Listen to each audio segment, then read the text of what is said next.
Splendid.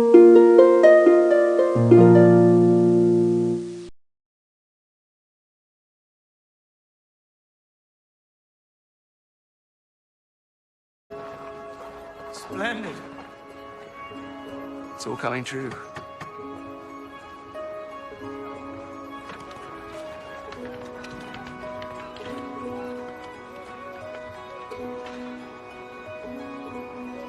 Charlotte is in a happy mood. If I was her though, I would be happy with what happened the night before, that conversation she had last night with Sydney. The way that Sydney looked over to her though, he wasn't really smiling much, but he was definitely thinking about his last conversation with Charlotte last night. But I'm pretty sure that he was proud of himself for talking to Charlotte and saying those words, because if Charlotte and Sydney never told each other how they feel about each other, episode 8 wouldn't happen. And we will talk more about that later on. Consider the kindness he showed Otis. I believe he has a tenderness that few people get to see. What has he done to make you think so? Not what he has done. It's what he has said. We spoke after the regatta. This is tough. You can tell that Charlotte is trying to ease the topic of Sydney into her conversation with Georgiana.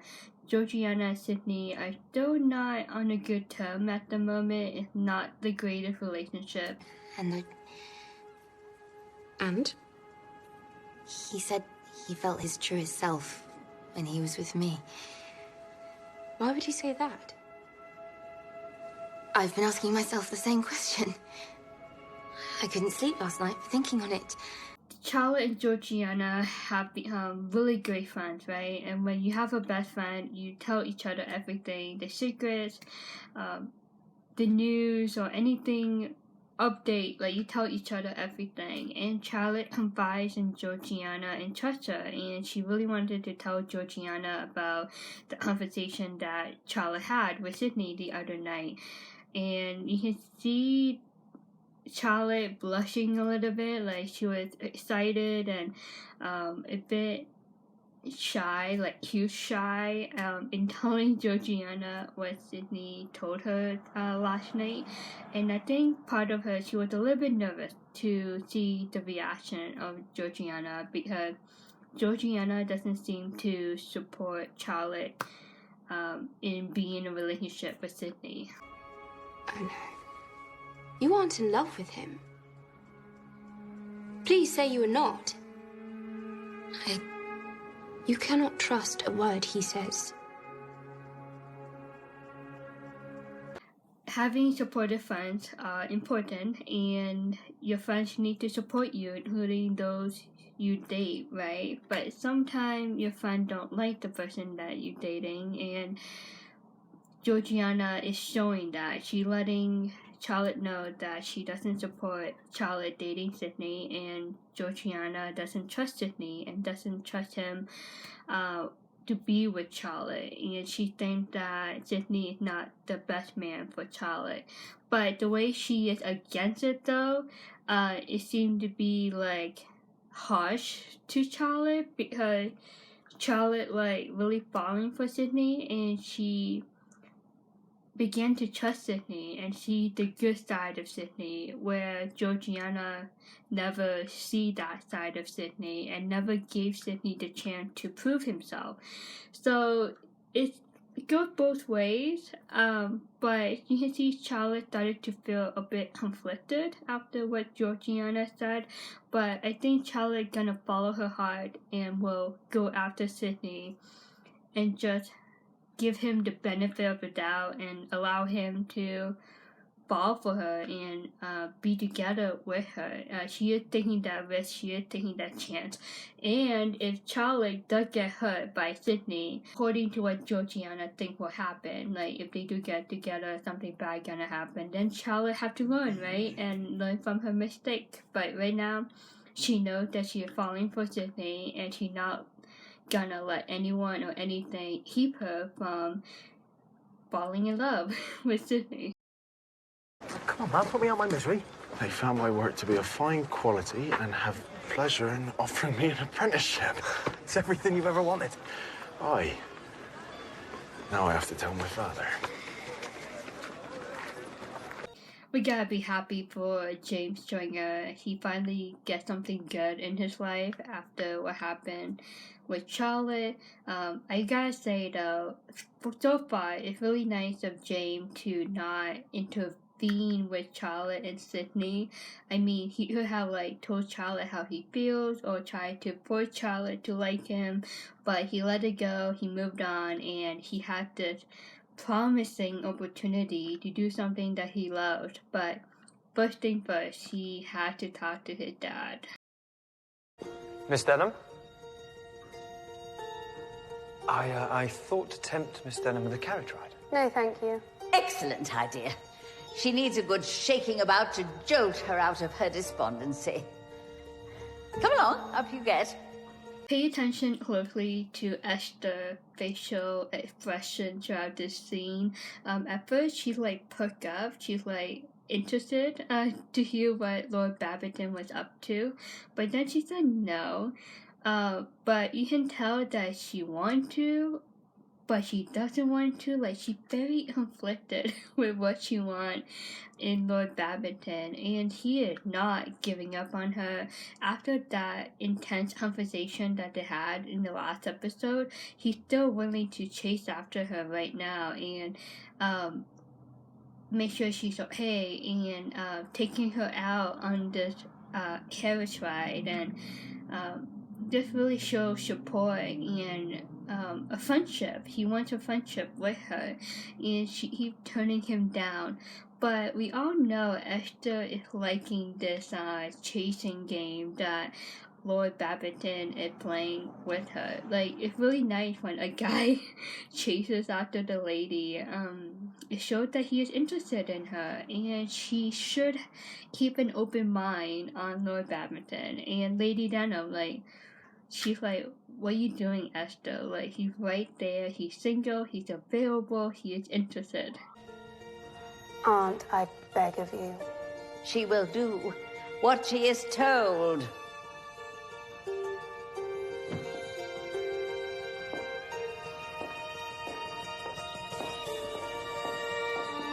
Lady Denham is Team Lord Babington, and she very supportive and very open to the idea of Lord Babington to take Esther's hand in marriage. This is like the nicest thing that Lady Denham ever have done in season 1. She really cares about Esther and her future, especially when it comes to Esther's love life. And Lady Denham sees something good in Lord Babington that will be very compatible with Esther's personality. Esther, she went. She finally got off her seat and went. Not only because of Lady Denham's request or power over her, but I think she went also because she was interested to hang out with him. Esther had just like a bit of like a mask over her. Like, she seemed not interested in Lord Babington, but deep down inside of her, she has something. Like, she has a soft spot for him. It makes me very happy to have you here with me. Can't imagine why. I feel the exact opposite about you.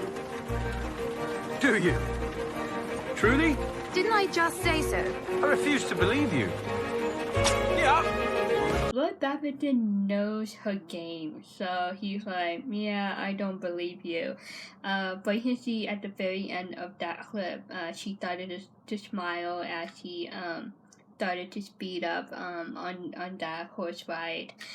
This is a really casual, fun scene of these two, and it just really summarized what they can be as a couple in the near future.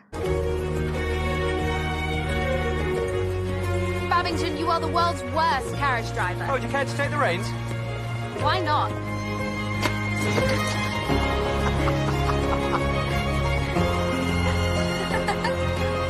I don't remember seeing her like this. She's very happy, she carefree, she enjoying this moment. Like, it's like freedom for her after all that she went through with Edward. This is a really sweet introduction to that possibility of these two becoming husband and wife. And I like how Lord Babington allowed her to take charge over the ride, and it shows that he's okay with that. Like, you know, he doesn't have to do everything. He lets her lead in that woman role in the relationship. Like, he doesn't downgrade her, he doesn't abuse her, he doesn't belittle her. Like, he allows her to be the woman that she wants to be, but at the same time though, he's still the man, the guy in the relationship, but he still lets her do her things her way at times, and he doesn't like keep her in a cage, if that makes sense. So it goes both ways. Like, he believes in fairness within the relationship. Even though the man, usually the head of the household, he still allow her to be who she wants to be. Good morning, Miss Hayward. I'm going for a walk and was wondering if there was anything you needed in town. Oh. I have a dress fitting for the ball. Perhaps I could walk with you? Of course. Be my pleasure. Go on then. Off you go, you two. Do you see Mary's look on her face? She knows what's up. We will talk about this in season 2, and you will see what I mean. We will go back to this moment when we in season 2. And quick note about season 2, I know some of the fans only support season 1. Some fans support 2 seasons, both seasons, like I do. Like, I still love the show as it is. I love Charlotte. I love watching her journey in season 1, 2, and eventually season 3. I know some fans only support season 2.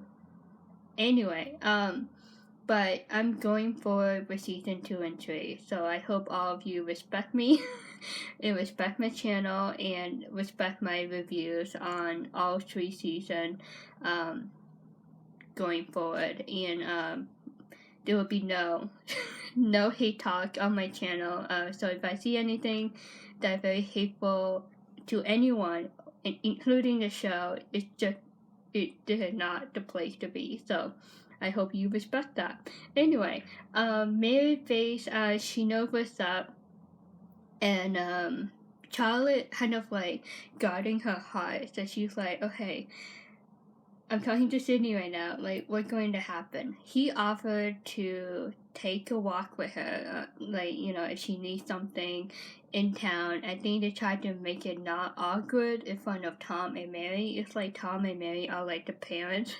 So Sydney's just like trying to be cool and casual, like, hey, you know, do you need anything in town? And Charlotte, like, this is a great chance to talk to Sydney in private. So of course she's like, I need something for my dress, so that's a good plan, a good excuse. He is a fool if he cannot see I am not worth having.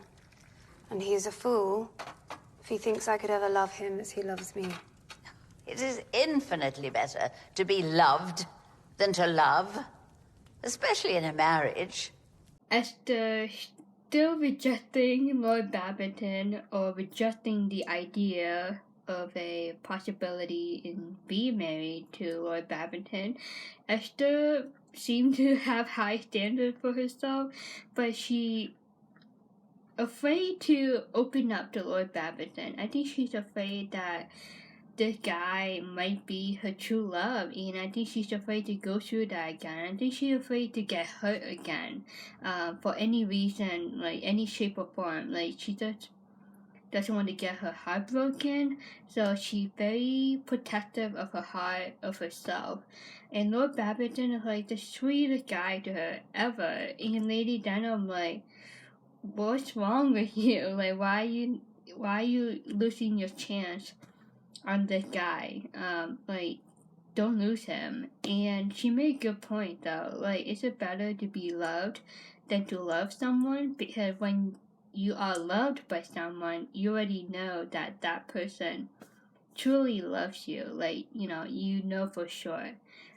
Instead of like loving someone but they don't love you back, that's a whole different story, and that's hurtful. So Lady Denim showing some love relationship advice there in this scene. But to me, he was the handsomest in the world. And he knew it. What happened?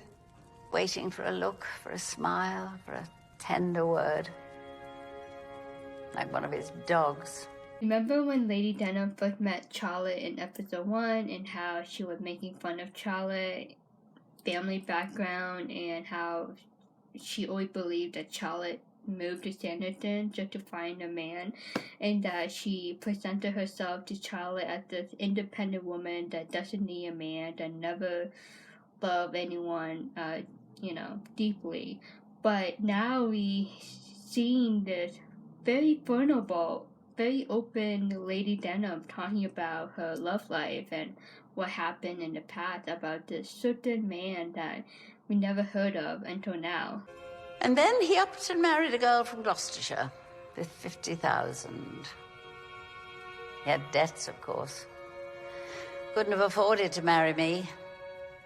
Should have been obvious to me at the time, but... Keep this in mind for episode 8 review until the very end when we finish this episode. Keep this conversation in the back of your mind.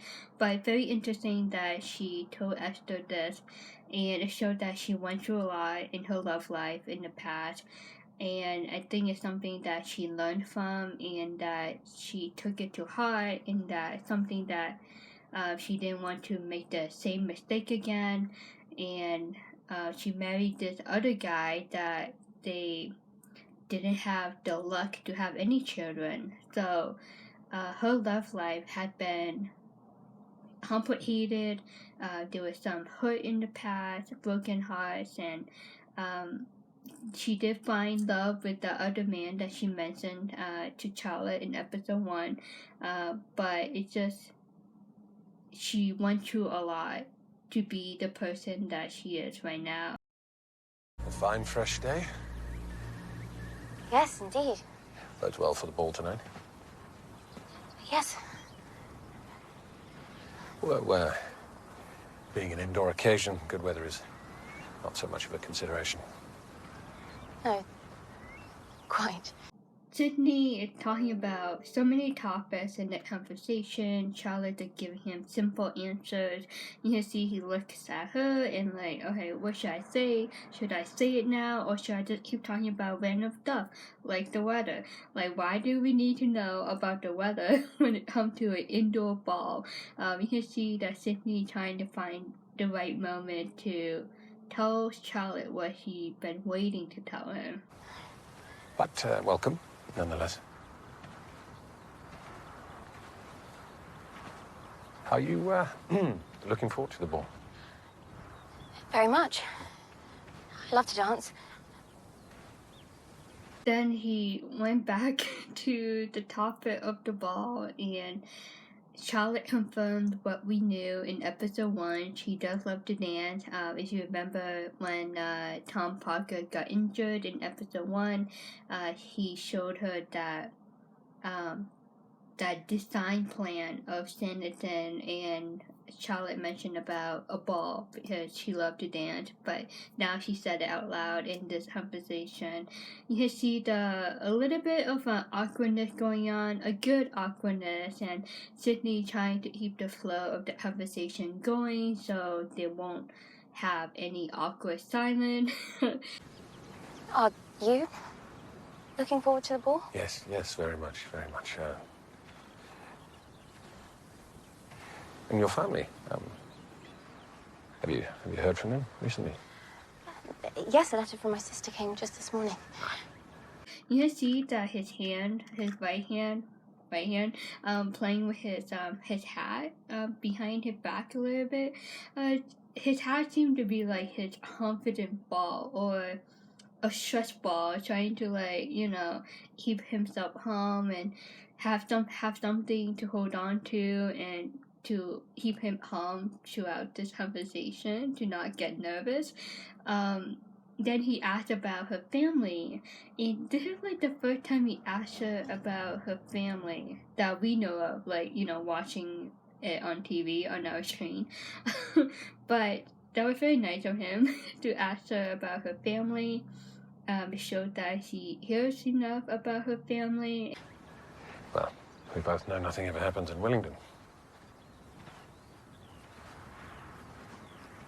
We seem not to be walking into town. Ah, yes, your dress fitting. Forgive me. What a fool I am. Should we head back? Alright, when they like stopped walking and faced each other, it felt like the passion intensified between them, and he started like to walk back, and he's like, "Oh, I forgot about your dress fitting." He was very gentleman like in that part. He like respected her and like really care about her dress fitting. Like he thought that it was a serious thing that she needed to have done. No. There is absolutely no urgency about my dress fitting. A walk along the cliff tops is much more to my taste. Good. My thoughts exactly. She revealed to him that she did a white lie. She actually said that just to get out of the house and have this alone time with Sydney, and he liked it. He's like, okay, we are on the same page here.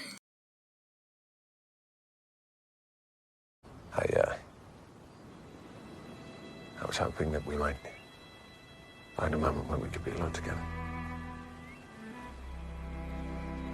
Were you? Yes. This is truly a conversation that will bring confirmation to Charlotte, like, okay, he does feel the same way that I do. Like, we are on the same page. I'm not going crazy. I know what I'm feeling, and it's actually a true feeling, and he is on the same page as me, and it is a good thing. I woke up this morning. My head full of the conversation we had last night. So did I.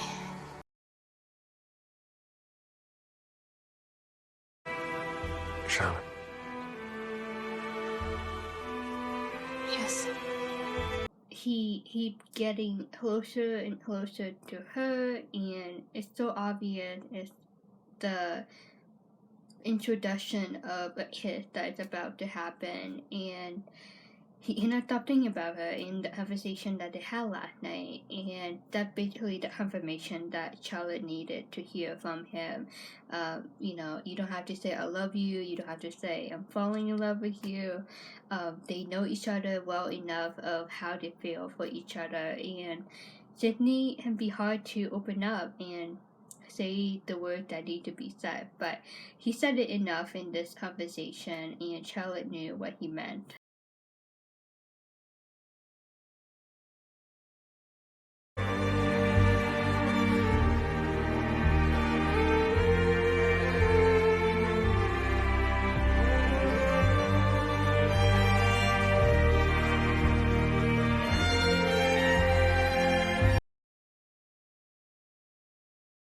He said her name again, Charlotte, but this time it's just a tender voice, like he calling out his girlfriend name, like Charlotte, with so much love in it, in his voice. It's so sweet, and she's like, yes. And she's like, what's going on? He started to like lean closer to her, and he stares at her like with confidence, like he was really falling for her, and you can tell their physical interaction like speaks high volume. Like it shows so much of how they feel each other. Like they don't have to say I love you out loud in front of us. Just the way they look at each other, the vibe that they have with one another, and the interaction they have, like their eyes, their hand touch, the way that they talk to each other, it just shows how they feel about each other.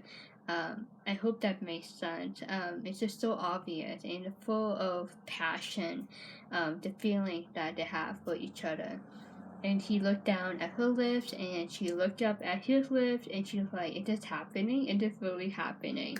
And I like how he slowly leaned into her and kind of like giving her some space, just like taking it slowly, like in a way of respecting her and seeing if she in sync with him. And then bam, they kiss, and he's like, "Okay, we are on the same page. She wanted to kiss me, I want to kiss her, so it worked out." And they kissed her a few times in the scene, and it just shows how deep their feelings are for each other, but it also shows how long they waited for this moment, and they just let it go. They released it. Also, they had their arms around each other. I forgot to say that. And at the very end, though, it looked like they couldn't stop kissing, but Sydney stopped. I think it's a way to respect her and to not overdo it, and also to take a short break. But that's a lot of kissing. But it's a good sign, though. Like the way they ended the kiss, like they want more, but you know, keep it down a little bit. Back then, when this season 1 first aired on TV, it was like the most anticipated moment of the entire season 1. And for those who are Team Sidlotte, like this was a big moment for Team Sidlotte, and it's just very nice how they did it. Full of passion, full of love, and I just really like how it happened. It kind of like slowly walking along the cliff, like when it's gonna happen, and bam, like it happened. It's just kind of like teasing us a little bit. Okay, they have to hit right now. Like this is the moment. Is it not? Is it? But it did. So yeah, it was a fun moment to look back on.